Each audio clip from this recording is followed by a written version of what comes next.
Just because you're a great basketball player doesn't at all mean you're guaranteed a great reputation and legacy. Because some of the greatest NBA players we've ever seen, they're actually not remembered fondly even if their names are in their history books. Take Michael Jordan for example, the greatest and arguably the most popular basketball player of all time. He's the best player we've ever seen, but his legacy maybe not so much, because while he has great moment on the court that made his career legendary off the court, there's a ton of stories that have hurt his reputation, from his personal issues with gambling, not being all that great of a person, being too hard on his teammate, and gaining a reputation as probably one of the meanest celebrities in the world today. Things like that hurt how he's remembered. His encore career couldn't have been better, but off the court could have used some work, and that's the same thing that got Magic Johnson. You see, even after all these years, it's still unanimously agreed that Magic is the greatest point guard of all time and a top 5 player ever through the championship and MVPs. He's easily one of the very best game ever seen. Fans look back at his career and understand the historical importance of what it was, but of course everyone also look back at how it ended in a not so positive light. It's unfortunate that the legacy of Magic has always had that asterisk next to it, that anytime you bring him up, there's always a chance that he turns into the butt of a joke thanks to the sickness he got in his personal life. Johnson always talked about as one of greats, but always at the same time met with disrespect for how his career ended, and even on the court too, at his own reputation, with the fact that he did something that caused his career to end way too soon, which will never be forgotten. And while some point guards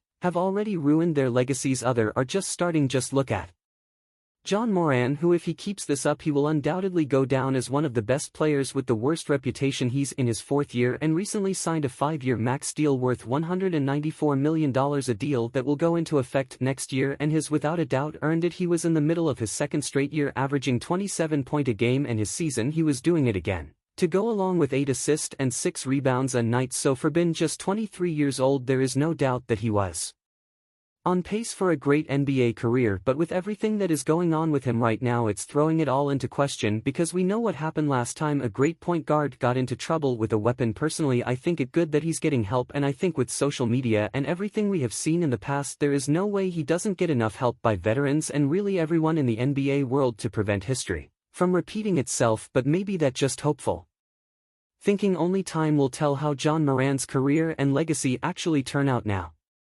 time did tell how Russell Westbrook's legacy turned out, and it hasn't been pretty. We understand that Russ made the NBA 75th anniversary team, and without a doubt he's an all-time great basketball player. Stat padding are not just anyone can come out an average of a 30-point triple-double and win an MVP the way he did. As a basketball player, he's a great individual, but his reputation as a ball hog and a bad teammate can never be denied. For a man that now play with Kevin Durant and James Harden, Paul George and Carmelo Anthony, prime James Harden, Bradley Beal, LeBron James and Anthony Davis, and now Kawhi Leonard and Paul George, and have not won anything and only made a single finals appearance. I think it clear that he's been the problem, and even though he's not a good team player at OK, he still made hundreds of millions of dollars, will always be considered an all-time great. His legacy will just have some people that don't always agree, and that's okay, because it's still been a successful NBA career, which is very similar to Kevin Durant, who he just mentioned, because he also had a successful NBA career that will always have people questioning his legacy, but his are for different reason, because Kevin actually won and won a lot, and his situation is almost the exact opposite of Westbrook's, because while Russ has gotten personal achievement thanks to himself, KD's gotten all of his achievement thanks to everyone around him, and it happened ever since leaving Westbrook in the Thunder behind throughout his career.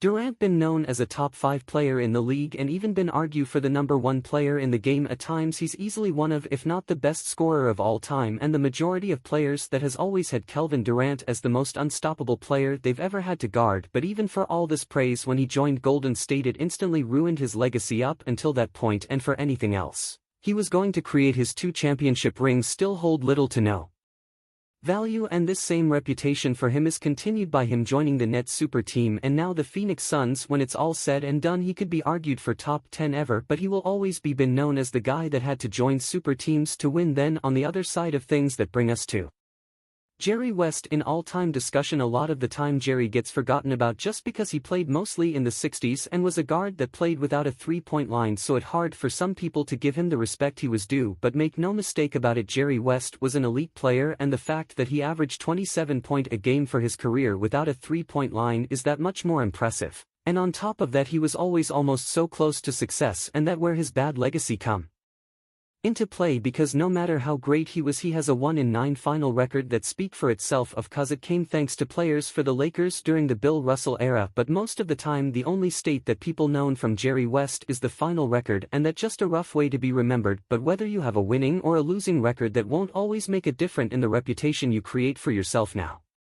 Kareem Abdullah legacy was never completely ruined, and it's not terrible, but I thought it did this over-mentioned scene that he is a top 3 players of all time and isn't necessarily so loved by everyone because while he was dominating the league and winning championship, he developed a label as a difficult person to be around. He was known to be introverted and tough on media. Any chance he got had avoid them at all cost. And when he did have to get interviewed, he'd give as little effort as possible. He even once read a newspaper through an entire interview and wouldn't stop when asked. Magic Johnson even tell the story of how when he was a kid and a ball boy for the Pistons, Kareem refused to sign an autograph for him, and his whole career had this kind of energy. So then he retired and tried to get into coaching in 1995, but the whole league, well actually even the whole basketball world kind of remembered this. They remembered how he acted and what kind of person he was, so he tried to coach for years in the NBA or even for a college, and nobody really wanted him. And to not want a top 3 players of all time because of his attitude thing must have been pretty bad. And he's not the only players who ruined their own legacy thanks to the help of media, because the other major one is Kyrie Irving, for a countless amount of random takes that have had nothing to do with basketball but over the years have continued to get him in trouble, and with a lot of them affecting his ability to play on the court, it's in turn ruined his reputation in the league. I'm not going to get into every taken conspiracy theory, but you get the point now. Kyrie Irving was close friends with Kobe Bryant, who had a damaged legacy of his own before he passed because he became known as a ball hog, egotistical, and a guy that was a jerk in real life. This combined with his bad shot selection always clouded his legacy, and for every person that will say Kobe Bryant is one of the greatest player of all times, there will be 2 or 3 more that will point out one of those reasons for while he wasn't, and while this somewhat still exists when talking about him in a historical sense. Ever since he retired, he would do interview talking about while he played he acted the way he did, and he actually won a lot of people over that way. When people found out that he would be in the gym at 4 a.m. every single day when practices didn't start till 9 a.m., when he would skip sleeping to go on 30-mile bike ride before the Olympics practices, and he would talk about how his teammate had no work ethic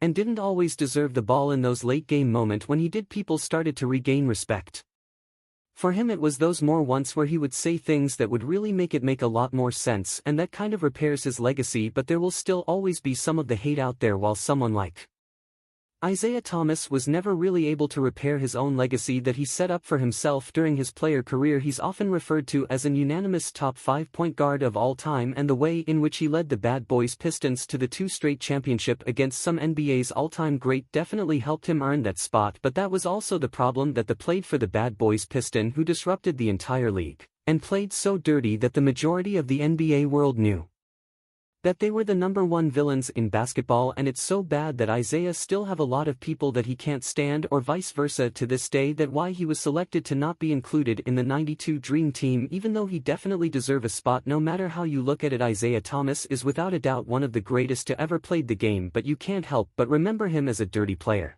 and only winning the NBA title for being a part of the dirtiest, roughest team we've ever seen. Now the Bad Boys Pistons were physically rough, but newer rules were put in to prevent that from happening anymore. Kelvin Garnett ceased to exploit the fact that there were no rules for trash talking and saying to other players some of the meanest and straight up disrespectful things that I've never heard. And even though KG is a former MVP and NBA champion, usually the first thing you think about when he come to mind is how he verbally assaulted every single other player on the court any chance he got. And I get it, trash talk's a good thing, it's an extra aspect to the game that if you're good enough you could use to get into your opponent's head for an advantage, but there comes a limit. Calling Charlie Villanueva a cancer patient or telling Carmelo Anthony he likes how his wife tastes is just too far, and when things like this start to overshadow a Hall of Fame career, you know you may have gone a little too far. If you enjoyed the video, don't forget to like and subscribe.